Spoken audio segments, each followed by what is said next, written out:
दोस्तों, जब भी आप नया कंप्यूटर या लैपटॉप खरीदते हैं तो हमारे पास सिर्फ एक ही ड्राइव होती है, वो है कि सी ड्राइव, जिसके अंदर हमारी विंडो होती है। और आप जानते हैं कि सारा डाटा हम एक ड्राइव के अंदर नहीं रख सकते, ये है बहुत रिस्की काम हो सकता है। अब मान लीजिए कि आपकी विंडो क्रैश हो गई, ठीक है, आपने उस ड्राइव के अंदर अपनी फ़ोटोज़ वीडियोज़ रखी हुई है। मतलब अगर विंडो क्रैश होगी तो आपका सारा डाटा भी क्रैश हो जाएगा, यानी कि आपके वीडियोज़ भी ख़त्म और जो उसके अंदर ज़रूरी इंपॉर्टेंट्स आपने डॉक्यूमेंट रखे हुए हैं वो भी आपके क्रैश हो जाएंगे। लेकिन आज हम आपको बहुत ही आसान तरीके से समझाएंगे कि किस तरह से आप अपनी ड्राइव को 2 या 3 हिस्सों में बांट सकते हो और अपना डाटा सेपरेट रख सकते हो।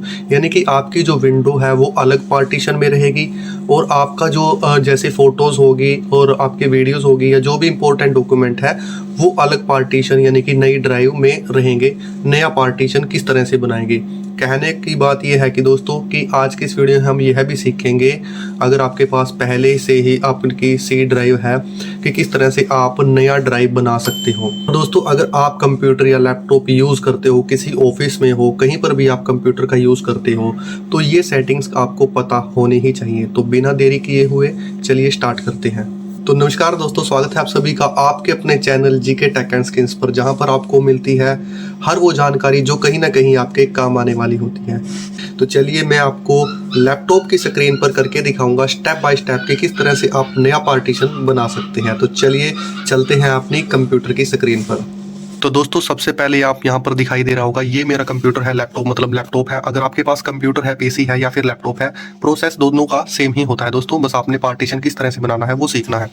तो सबसे पहले हमें डिस्क मैनेजमेंट को ओपन करना होगा। तो यहाँ पर इसके 2 तरीके हैं दोस्तों, ठीक है। चाहे तो आप यहाँ पर ये ऑप्शन आपको दिखाई दे रहा होगा सर्च का, कि यहाँ पर आप लिख सकते हैं डिस्क मैनेजमेंट, ठीक है। और या फिर इसकी एक शॉर्टकट की होती है दोस्तों, विंडो के साथ अगर आप एक्स प्रेस करोगे, ठीक है, जैसे मैं विंडो के साथ, ये देखिए, ये मैं विंडो के साथ एक्स को प्रेस कर रहा हूँ, ठीक है। यहाँ पर इस तरह से एक प्रोसेस आ जाएगा और आप ये देखिए ऊपर से नीचे देखोगे तो ये डिस्क मैनेजमेंट का एक ऑप्शन आपको दिखाई देगा, इसके ऊपर आपने क्लिक करना है, ठीक है।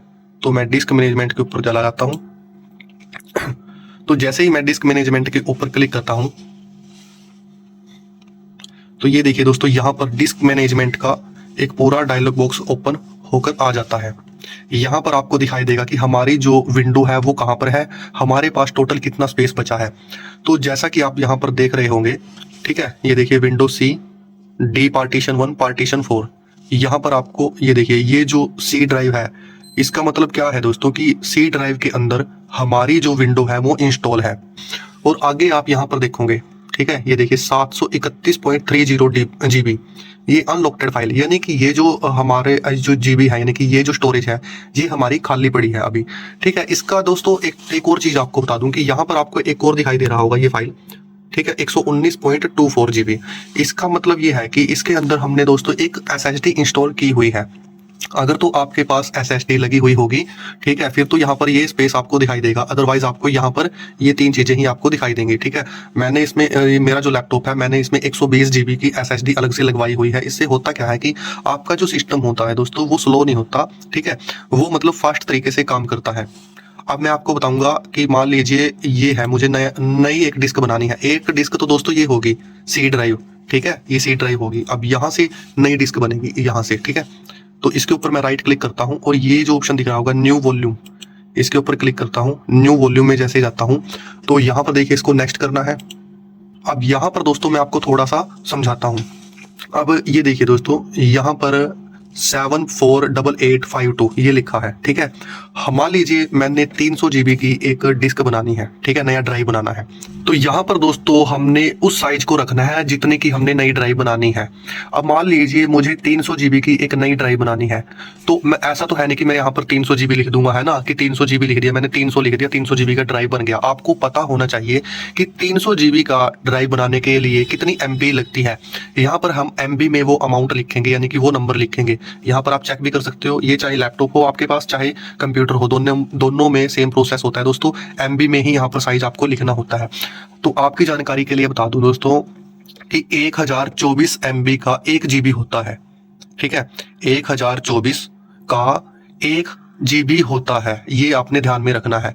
अब मुझे बनाना है 300 GB का नया ड्राइव, तो ये कैसे होगा, 300 × 1024, यानी कि 300 गुणा गए 1024, जितना आएगा वो नंबर मुझे यहाँ पर लिखना होगा। ठीक है, चलिए मैं 300 GB का एक नया ड्राइव बना के आपको दिखाता हूँ।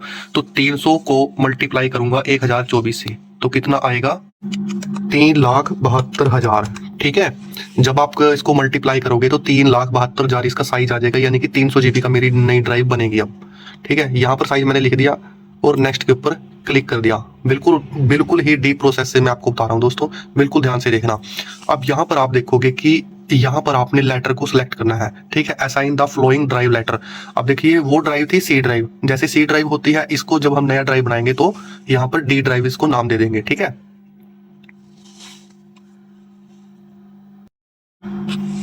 इसके बाद दोस्तों यहाँ पे नेक्स्ट के ऊपर क्लिक करेंगे। ठीक है, अब एक चीज यहाँ पे ध्यान देखना, यहाँ पे आपने बिल्कुल भी इसके साथ छेड़छाड़ नहीं करनी है। ठीक है, ये एंटी FC ही रहने देना है। ठीक है, अगर कभी कुछ भी आपका यहाँ पे दिखाई दे, जैसे EXFAT लिखा हुआ है, ये आपने चेंज नहीं करना। एंटी FS ये ही रहने देना है। अगर चेंज हो जाए तो आपने चेंज करके यही रहने देना है। ठीक है दोस्तों, उसके बाद दोस्तों यहाँ पर आपसे वॉल्यूम लेवल, यानी कि इसको आप क्या नाम दोगे। ठीक है, डी ड्राइव वहां पे आपने सेलेक्ट कर लिया, लेकिन ये जो ड्राइव है ये किसके नाम से खोले। ठीक है, अब मान लीजिए मैं इसको अपने नाम से खोलना चाहता हूँ, जैसे मैं लिख देता हूँ जीके फाइल्स। ठीक है, जीके फाइल्स मैंने लिख दिया। ठीक है, इसके बाद मैं यहाँ से इसको नेक्स्ट के ऊपर क्लिक करता हूँ और यहाँ पर फिनिश कर देता हूँ। ठीक है, अब आप ये देखेंगे ध्यान से, अब आपने ये देखा दोस्तों कि यहाँ पर मैंने 300 GB की एक नई ड्राइव बना दी है और ये आपके सामने यहाँ पर शो भी हो गई है। देखिए, और यहाँ पर 431.30 GB डाटा अब भी, मतलब इसका अगर नया पार्टीशन बनाना चाहते हो वो बना सकते हो। अब आपने चेक किस तरह से करना है, तो यहाँ पर ये देखिए, यहाँ पर कॉर्नर में, ठीक है, ये दिस पीसी के ऊपर आपने क्लिक करना है। जैसे ही आप दिस पीसी के ऊपर क्लिक करते हो तो यहाँ पर आपको ड्राइव दिखाई दे जाएंगी। ये देखिए, ये आपकी सी ड्राइव है। ठीक है, और ये आपका जीके फाइल्स के नाम पे नई ड्राइव बन के आ गई, जिसका साइज 300 GB है। तो दोस्तों जैसा कि आपने देखा कि आप कुछ ही मिनटों के अंदर एक नया ड्राइव बना सकते हो। इससे होगा क्या, आपका जो पर्सनल डाटा है वो अलग रहेगा, आपकी जो विंडो है वो अलग ड्राइव में रहेगी, यानी कि आपकी फोटोज वीडियो जो भी आपका पर्सनल डाटा है दोस्तों वो सुरक्षित रहेगा। कभी भी विंडो क्रैश हुई तो एटलीस्ट यार आपका जो डाटा है वो तो आपका सेफ रहेगा दोस्तों।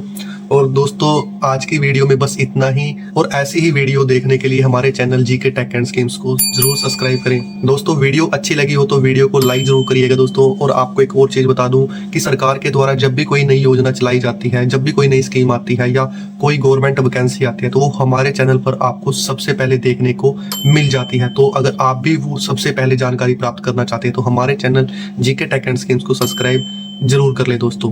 अगर आपका इस वीडियो से संबंधित कोई भी सुझाव है तो आप हमें नीचे कमेंट करके बता सकते हैं। नया ड्राइव बनाने में आपको कोई भी परेशानी आ रही है तो आप हमें नीचे कमेंट में जरूर बताएं दोस्तों। हम कोशिश करेंगे कि आपका जो जवाब है वो 24 घंटे के अंदर आपको मिल जाए दोस्तों। तो मिलते हैं नई वीडियो में नई जानकारी के साथ, तब तक के लिए सुरक्षित रहिए। जय हिंद, जय भारत।